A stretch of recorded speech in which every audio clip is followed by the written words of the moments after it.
Merci de suivre Atutro en télévision. Bienvenue dans cette édition du journal. Voici les titres. Désormais, l'épidémie à virus Ebola déclarée en RDC depuis avril dernier, dont la province de l'Équateur est terminée. C'est le ministre de la Santé publique, Hygiène et Prévention, Jean-Jacques Bungani, qui l'a annoncé ce lundi 4G dans une communication. Les détails dans ce journal. L'examen national des fins d'études primaires ENAFEP sera lancé officiellement ce mardi 5 juillet 2022 à partir de Kisangani, dans la province de la Chopo, par le ministre de l'EPST. C'est ce qui justifie la présence de Tony Mwabakazadi dans cette partie de la RDC ce lundi. Sur place, le ministre des tutelles va faire également l'état des lieux de la gratuité de l'enseignement primaire initié par le chef de l'État. En sport, initialement prévu en juin 2023, la 34e édition de la CAN Côte d'Ivoire a été reportée pour janvier 2024. Cette décision a été prise à l'issue d'une réunion organisée le dimanche dernier par la Confédération africaine de football sous la direction de son président. Selon la CAF, ce report se justifie par la saison pluvieuse en Côte d'Ivoire. C'est tout pour les titres,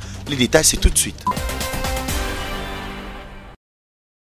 Construite en 1924, en dégradation très avancée après sa première couche d'asphalte en 1942, la piste d'atterrissage d'Indolo vient de prendre sa cure de jouvence et une 80aine d'années après, au terme des grands travaux de rénovation en profondeur.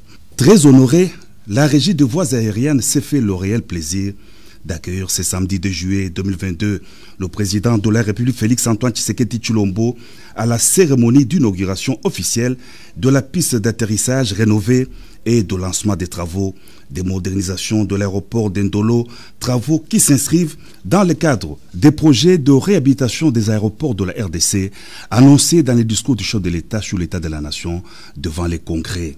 Le président du Sénat, Modeste Bahati Lukwebo, le Premier ministre Sama Lukonde, des ministres d'État, ministres membres du gouvernement, le gouverneur de la ville de Kinshasa et plusieurs autres invités ont assisté à cette cérémonie à partir de la tribune érigée pour la circonstance. Kinshasa est doté d'une autre piste d'atterrissage moderne, motif de satisfaction et de fierté pour le ministre des Transports et Voies de Communication Chérubin Okende, qui trouve en cette cérémonie le coup d'envoi du programme du chef de l'État sur la réhabilitation des infrastructures aéroportuaires et le plan stratégique de désenclavement du territoire national par la voie aérienne. À l'occasion de l'inauguration de cette piste de l'aéroport de Ndolo, nous allons faire une triple occasion. L'inauguration de la piste, la pose de la première pierre pour la modernisation de l'aérogare de cet aéroport stratégique de Ndolo et aussi le lancement effectif de ce programme si ambitieux que vous avez très bien daigné accepter de nous confier. Permettez, Excellence, que vous donniez le coup d'envoi de cette exploitation qui, en fait, sera un coup d'envoi pour tout le secteur de transport, voie de communication et de désenclavement dans le système multimodal de notre système de transport. Le président de la République a été convié à poser la première pierre pour la construction de la nouvelle aérogare moderne d'Indolo. Il est allé ensuite couper les rubans symboliques pour l'inauguration officielle de la piste d'atterrissage rénovée. La cérémonie s'est terminée en beauté par l'atterrissage inaugural d'un aéronef sous les applaudissements de l'assistance. Vue du ciel, le Poul Malebo, nouvelle cité des résidences des officiers généraux et supérieurs des forces armées de la République démocratique du Congo, attire le regard de par son envergure et sa splendeur. 30 premières villas dans cette concession étant prêtes à accueillir ses premiers occupants, le commandant suprême des forces armées de la République démocratique du Congo et de la police nationale a fait le déplacement du site pour remettre symboliquement les clés aux bénéficiaires. Installé dans la tribune aux côtés de plusieurs personnalités parmi lesquelles le premier vice-président de l'Assemblée nationale, le premier ministre, des ministres et des hauts gradés de l'armée, le président de la République Félix-Antoine Tshisekedi Tshilombo a tour à tour suivi les mots du directeur général de Congo International Investment Group, partenaire dans la matérialisation de ce projet, et du ministre de la Défense nationale et des anciens combattants. Gilbert Kabanda a rappelé que les travaux de construction de ces habitations avaient bel et bien commencé en 2016 et ont été arrêtés en 2018, faute de financement. Ce n'est qu'en janvier 2022, sur instruction du chef de l'État, que le gouvernement a relancé le projet avec le même partenaire qui, en l'espace de 6 mois, a réussi à rendre viable une trentaine de villas sur les 190 attendues. Ces résultats ne constituent que les prémices du projet, lequel, bien entendu, va s'étendre sur les 5 prochaines années, mais qui, au-delà de la sphère des officiers généraux et supérieurs, couvrira également les besoins en logement de tous les officiers et sous-officiers de carrière, conformément à l'article 124 sus-évoqué. Discours terminé, le président de la République a été invité à couper les rubans symboliques et à effectuer une visite guidée dans quelques résidences. Appelé à en faire un bon usage, chaque occupant devrait consentir à hauteur de 35% du coût de chaque villa.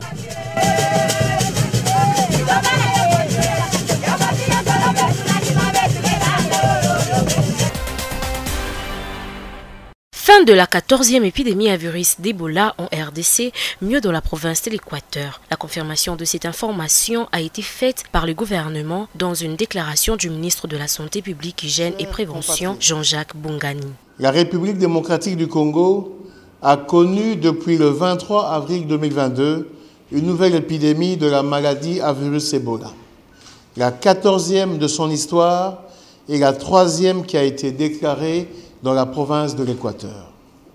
Cette 14e épidémie de la maladie à virus Ebola a affecté les zones de santé de Mbandaka et de Wangata, en pleine ville de Mbandaka, avec un système de santé déjà fragilisé par des épidémies antérieures et la pandémie Covid-19. Nous rassurons la population de l'Équateur et les provinces voisines que les activités de résilience que nous avons lancées récemment vont se poursuivre afin de renforcer le système de santé dans cette partie du pays. Au demeurant, il leur est recommandé de continuer à maintenir les mécanismes d'alerte précoce des maladies sous surveillance à travers le système de surveillance mis en place en vue de détecter rapidement les éventuelles épidémies à venir et de riposter promptement et efficacement pour réduire la charge de morbidité et mortalité de la population telle que le souhaite le chef de l'État à travers sa vision axée sur la couverture santé universelle. À titre de rappel, c'est depuis le mois d'avril dernier que cette épidémie a été déclarée pour la énième fois. Pourvu que cette 14e épidémie en RDC soit la dernière et n'appelle une 15e pour le succéder.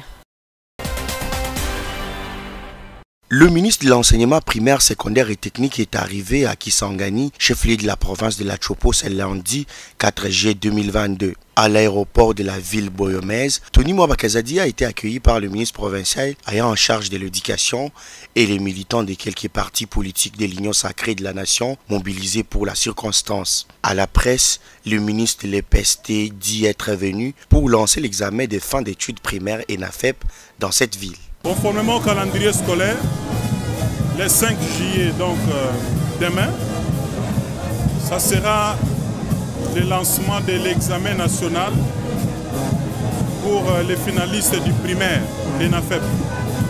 Je suis ici à Kisangani, justement, pour lancer officiellement et sur toute l'étendue du territoire national les débuts des examens de l'ENAFEP. Pour Tony Mwabakazadi, il sera aussi question dans cette visite de faire le suivi de la gratuité de l'enseignement dans ces coins de la RDC.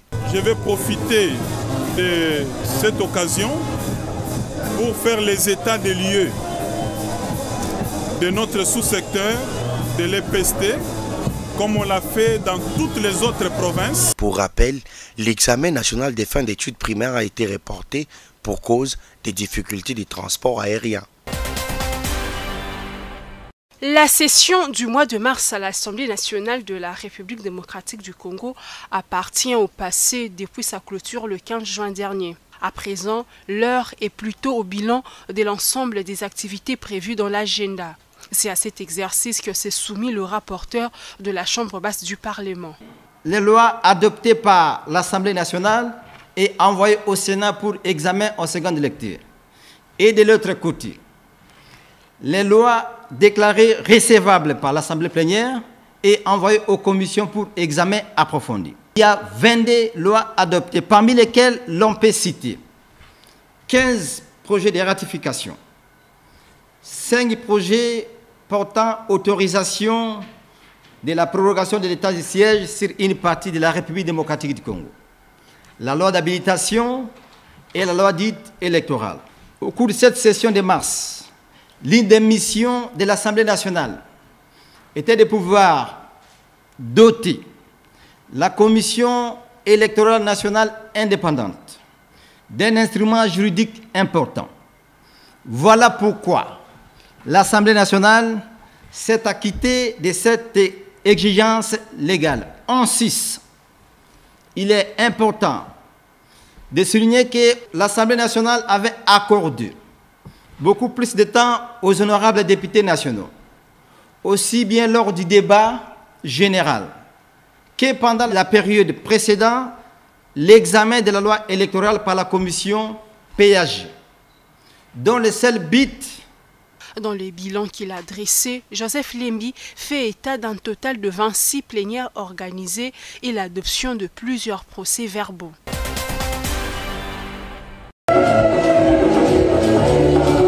Au Palais du Peuple, l'envoyé du pape François à Kinshasa, le cardinal Petro Parolin, a dit la messe du dimanche 3 juillet.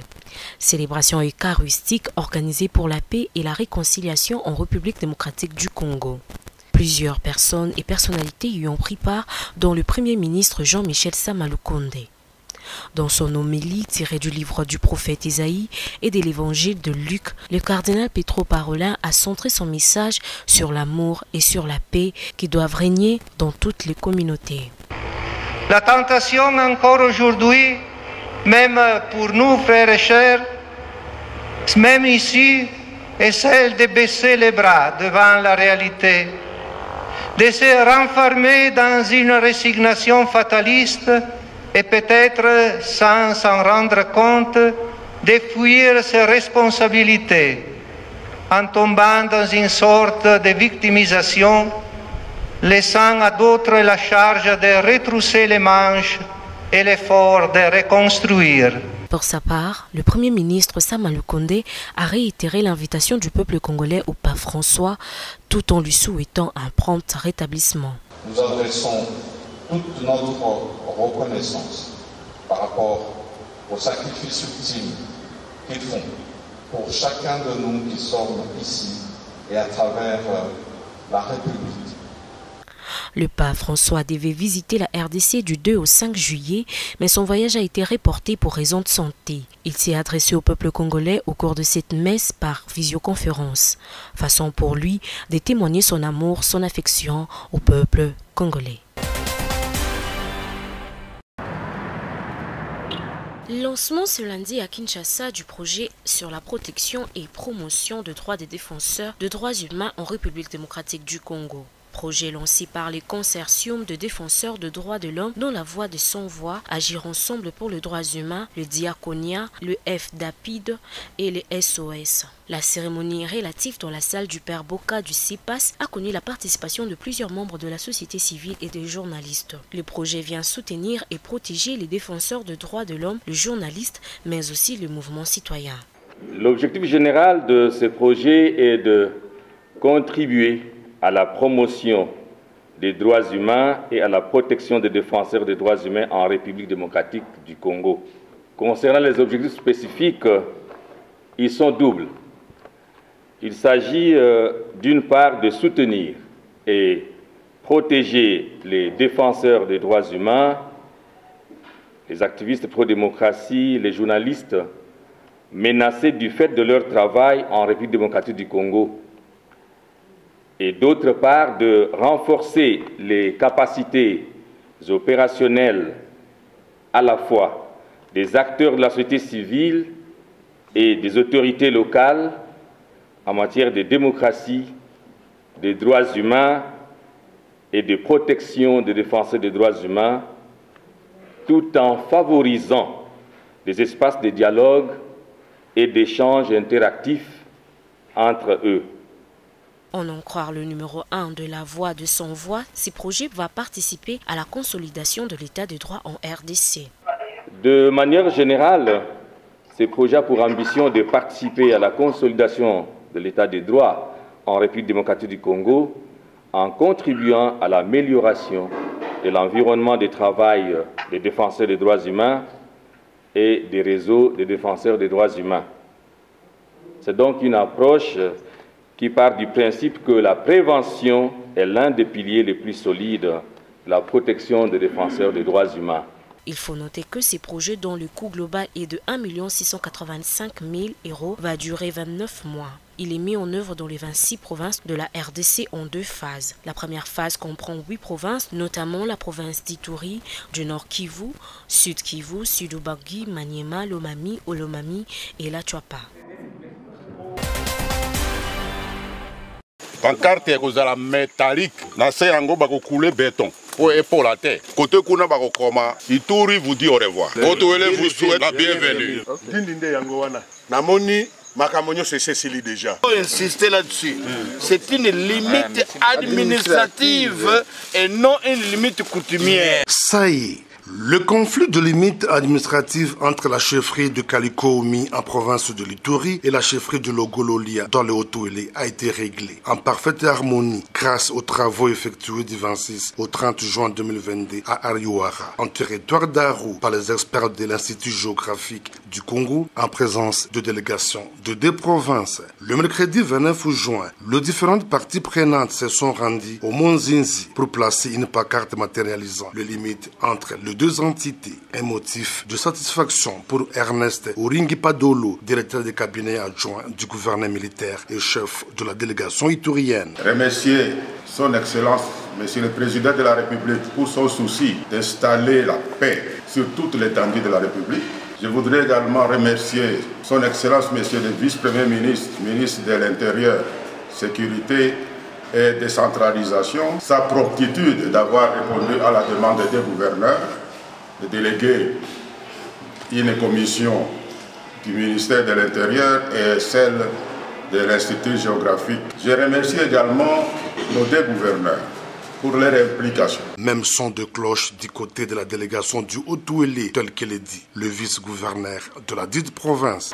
Les conclusions auxquelles nous avons abouti, je crois que tout le monde ici est satisfait. Comme je le disais au départ, nous venons sous l'égide des experts appliquer la loi et que la loi a été effectivement appliquée. 2 experts de l'Institut géographique du Congo vont continuer de placer des bornes à certains endroits précis de la limite entre les 2 provinces. Il en sera de même du côté de Mambasa, où il existe un conflit similaire avec le territoire de Wamba. Il sied de dire que la résolution de ces conflits qui a fait mort d'hommes en avril dernier matérialise la détermination du gouverneur de 2 provinces à assurer la cohabitation pacifique et la concorde entre les populations, tel que le vit le chef de l'État congolais, Félix Antoine. La Coupe d'Afrique de Nations Côte d'Ivoire, initialement prévue en 2023, a été reportée pour janvier 2024. Décision prise par la Confédération africaine de football à l'issue d'une réunion organisée ce dimanche 3 juillet 2022 à Rabat, capitale du Maroc, sous la direction de son président Patrice Motsepe, qui a décidé de décaler la 34e édition de la CAN. La raison du report de cette compétition africaine initialement prévue du 23 juin 2023 au 23 juillet 2023 se justifie selon la CAF par le climat. Car selon cette période, la Côte d'Ivoire sera en saison pluvieuse. À l'heure actuelle, les équipes engagées dans cette campagne de la CAN 2023 ont déjà joué 2 premières journées des éliminatoires. Seules 24 nations prendront part à cette grande fête du football africain à l'issue des éliminatoires. Fin de cette édition d'information, l'actualité reste en continu sur www.actu30.cd.